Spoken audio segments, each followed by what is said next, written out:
video, we were discussing about the discovery of electron, proton, cathode rays, anode rays, and neutron. Now, in this video, we take a topic how the charge of one electron. You know the charge of electron is 1.602 × 10⁻⁹ coulomb negative. So how this charge on electron is calculated? And one scientist Mulliken जो एक scientist है उसने अपना एक experiment किया, Mulliken oil drop experiment. उसने एक oil drop से अपना एक्सपेरिमेंट किया जिसको नाम से जाना जाता है, मुलिकन ऑयल ड्रॉप एक्सपेरिमेंट के नाम से जाना जाता है। तो मुलिकन ऑयल ड्रॉप एक्सपेरिमेंट में हमें इस एक्सपेरिमेंट का काफी डिटेल नहीं करना।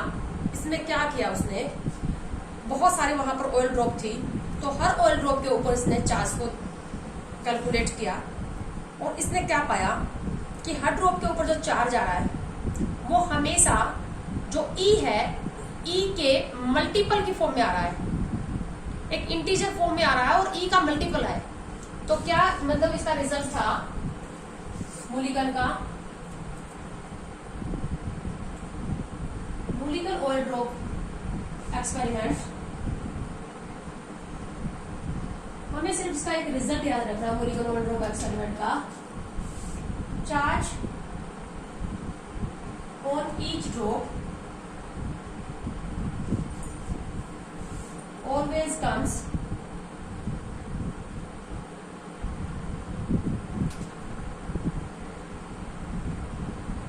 in integer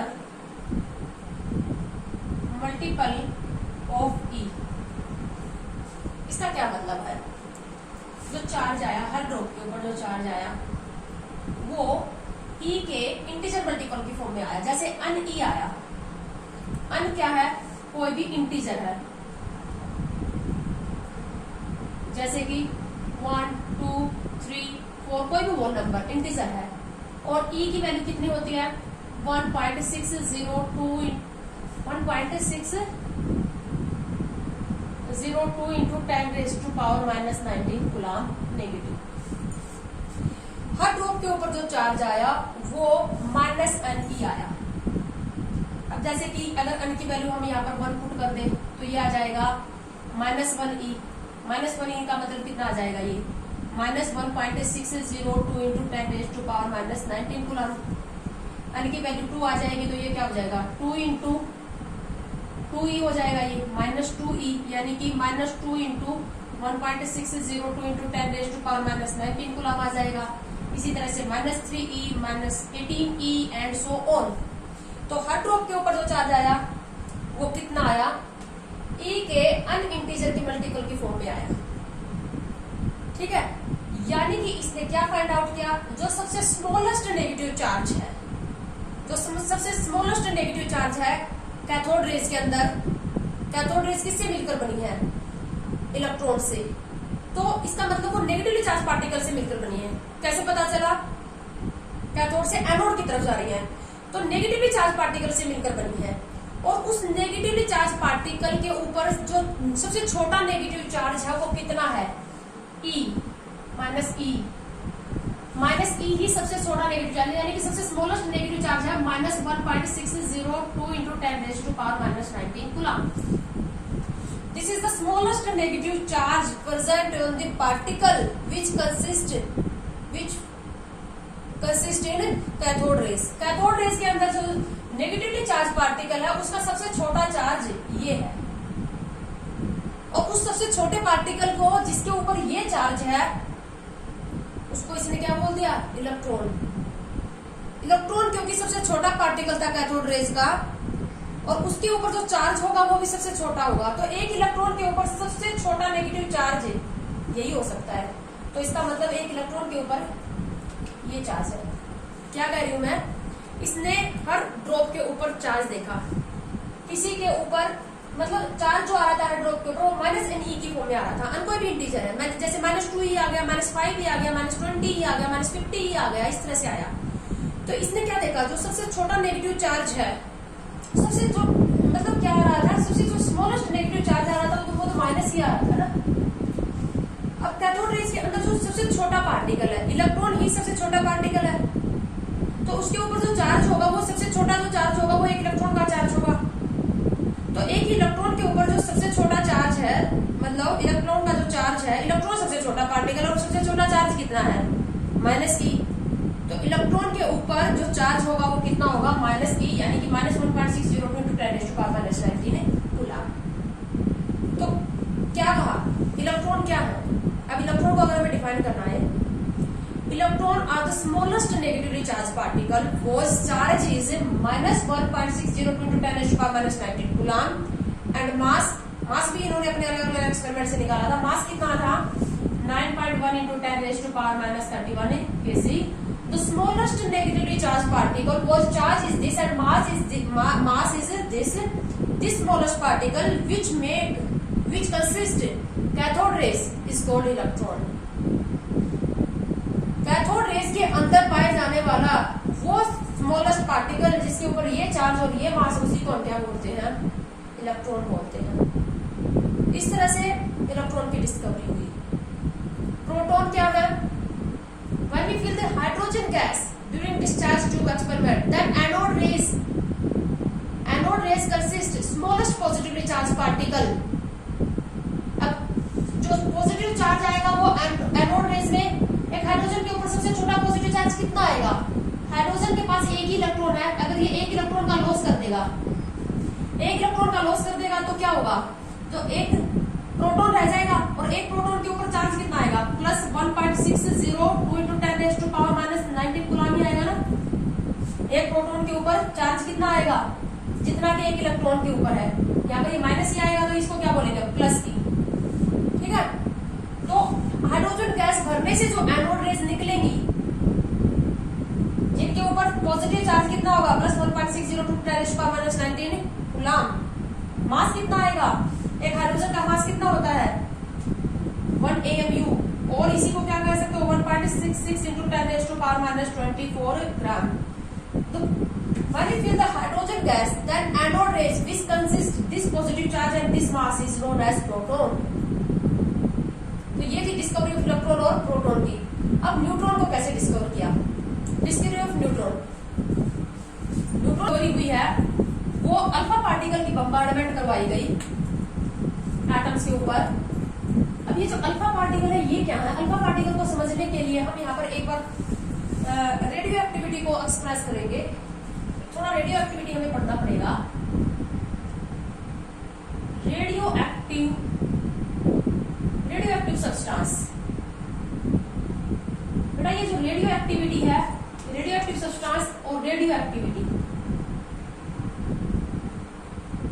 +2 की केमिकल काइनेटिक्स में काफी डिटेल से है, इसको हम +2 में पढ़ते हैं डिटेल से, रेडियो एक्टिविटी और रेडियो एक्टिव सब्सटेंस। यहाँ पर हम थोड़ा सा लिटिल डिस्कशन नहीं देंगे।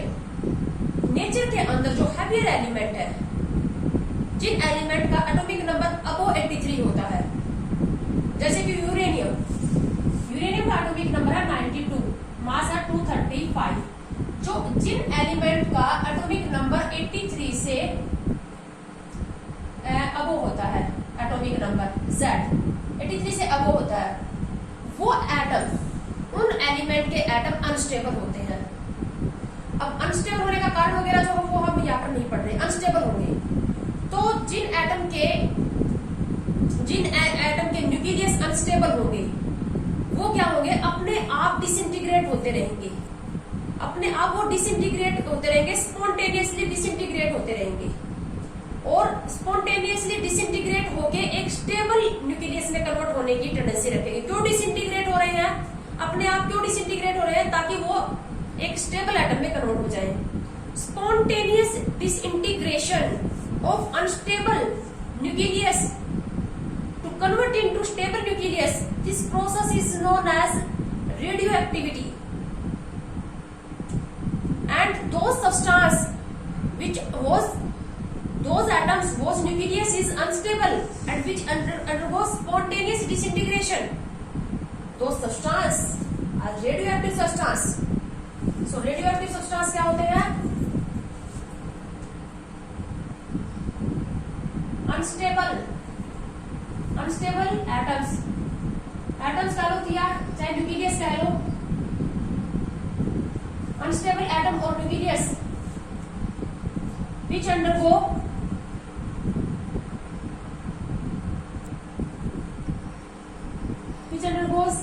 spontaneous का मतलब अपने आप, which undergo spontaneous disintegration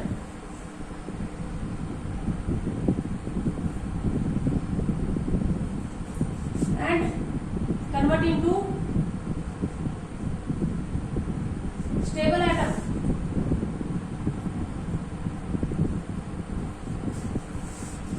जो जिन एलिमेंट के एटम्स या न्यूक्लियस अनस्टेबल होते हैं, जनरली जिनका एटॉमिक नंबर 83 से ज्यादा होता है वो होते हैं, अपने आप, स्पॉन्टेनियस का मतलब अपने आप डिसइंटीग्रेट होते रहते हैं और एक स्टेबल एटम में कन्वर्ट हो जाते हैं। वो सब्सटेंस रेडियो एक्टिव होते हैं और ये प्रोसेस कहलाते हैं रेडियो एक्टिविटी। जैसे कि यूरेनियम जो है, यूरेनियम 92 235 अपने आप डिसइंटीग्रेट होगा, इसको रख दोगे तुम, ये अपने आप डिसइंटीग्रेट होता रहेगा धीरे धीरे, और ये कब किस में कन्वर्ट हो जाता है, लेड में कन्वर्ट हो जाता है, लेड 82206 में।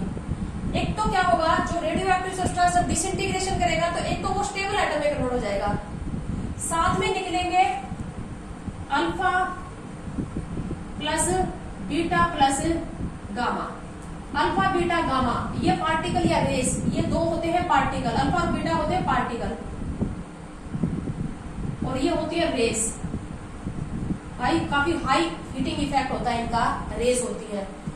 तो अनस्टेबल सब्सटेंस जब डिसइंटीग्रेशन करता रहता है, अपने आप करता रहेगा ये, इसके लिए ये नहीं है कि प्रॉपर इसको हम कंडीशन दे। हमारी बॉडी में भी है रेडियो एक्टिव कार्बन, वो भी अपने आप डिसइंटीग्रेट होता रहता है, खत्म होता रहता है और स्टेबल कार्बन में कन्वर्ट होता है।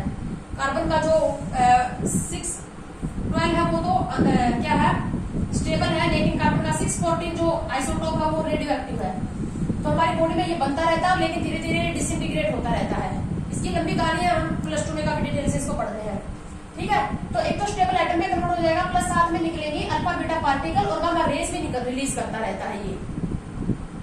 तो एक बार मैं इनका नेचर बता देती हूँ आपको, अल्फा बीटा और गामा पार्टिकल का क्या क्या नेचर होता है। हमारे पास है अल्फा बीटा और गामा। किसी भी रेडियो एक्टिव सब्सटेंस को जैसे हमने यहाँ पर डाला, हमने भरा यहाँ पर कोई भी रेडियो एक्टिव सब्सटेंस,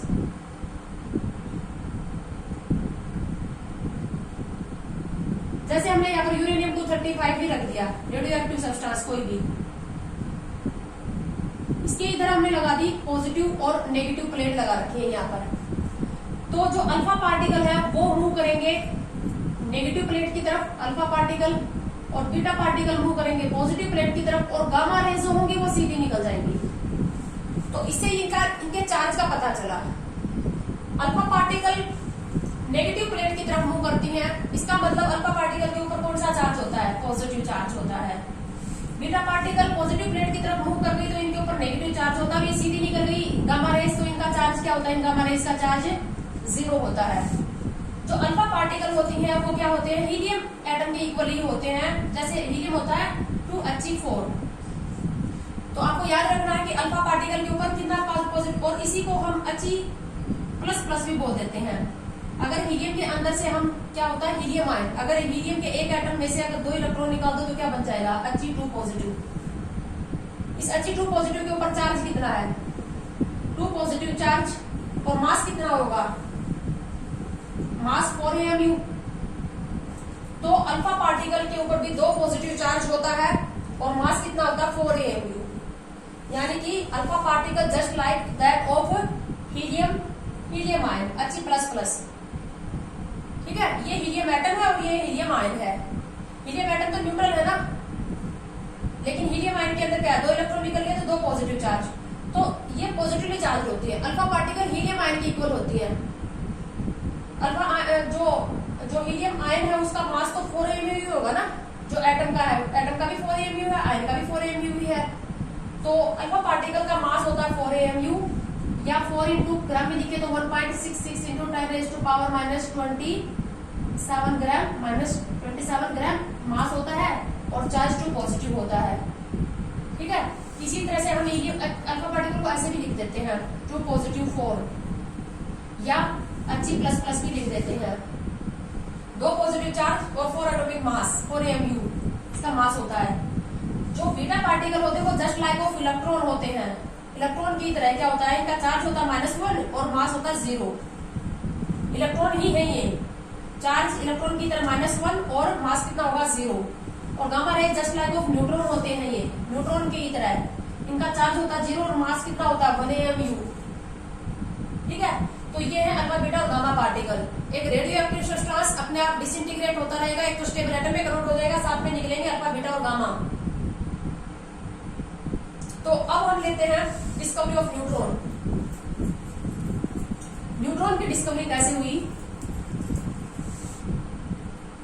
इसका चैडविक ने इसको डिस्कवर किया।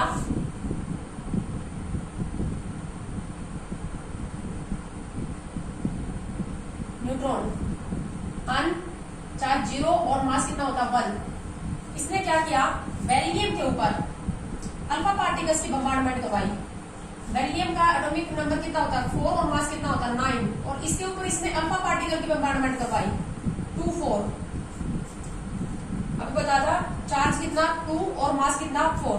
अल्फा पार्टिकल की बेरिलियम के ऊपर बम्बार्डमेंट करवाई तो क्या हुआ, एक तो कार्बन का एटम बन गया, कार्बन 612 बन गया, प्लस साथ में पार्टिकल निकले। उन पार्टिकल का चार्ज तो था, चार्ज कितना था 0 और मास कितना था 1। तो जब इसने क्या किया, बेरिलियम के ऊपर अल्फा पार्टिकल की बम्बार्डमेंट करवाई चैडविक ने, तो एक तो कार्बन बन गया और साथ में पार्टिकल निकले। उन पार्टिकल का चार्ज 0 था और मास 1 mu था, और इन्हीं पार्टिकल को इसने किसका नाम दे दिया, न्यूट्रॉन। तो इस तरह से डिस्कवरी इलेक्ट्रॉन, प्रोटॉन और न्यूट्रॉन की। बेटा आज के लेक्चर में हम इतना ही पढ़ेंगे, उसके बाद हम लेंगे मॉडल ऑफ एटम नेक्स्ट।